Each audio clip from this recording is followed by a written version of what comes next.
मध्ये असल्यामुळे त्यांच्याकडचं मी थोडंफार माझं मनोगत व्यक्त करते.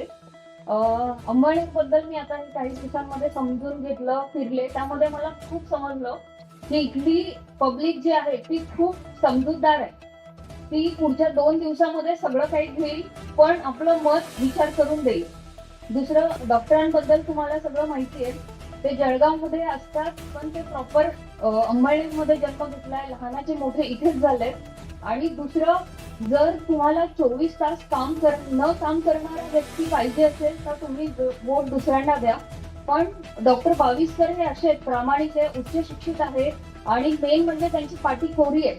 कुणाचा 1 रुपयाही आतापर्यंत सरांनी खाल्ला नाहीये आणि पुढे त्यांचं 24 तासांचं पूर्ण काम ते अंबानीसाठी करणार आहेत. आणि दुसरी गोष्ट मला एवढं सांगायचं आहे की दादा म्हणाले की देवाचं दर्शन घ्या.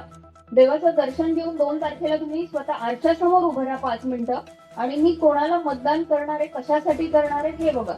म्हणजे 5 वर्ष तुमचे कसे जाणार आहे तुमच्या एका वोटवर डिपेंड करेल. आणि जर तुम्ही वोट चुकीच्या व्यक्तीला दिलं तर ते तुमचं वोट वाया गेलंय.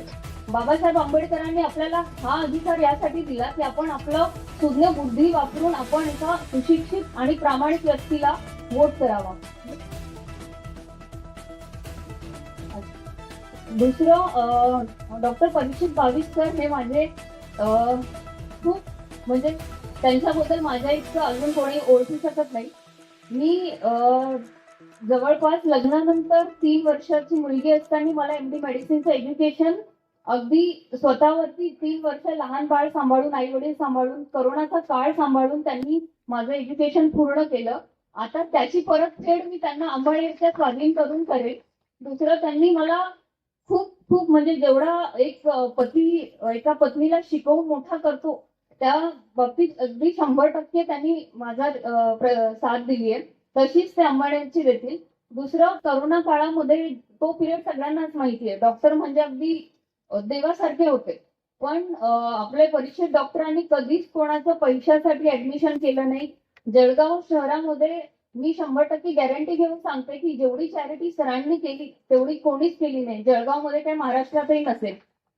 जसं करोना काळामध्ये डॉक्टरांचे पूर्ण सगळं काही नील होऊन एकदम छान बसलेत. आम्ही अजूनही आमचे कर्जाचे हप्ते फेडतोय.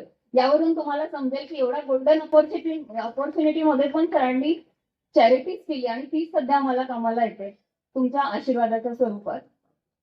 एवढं बोलून मी माझे 2 शब्द संपवते.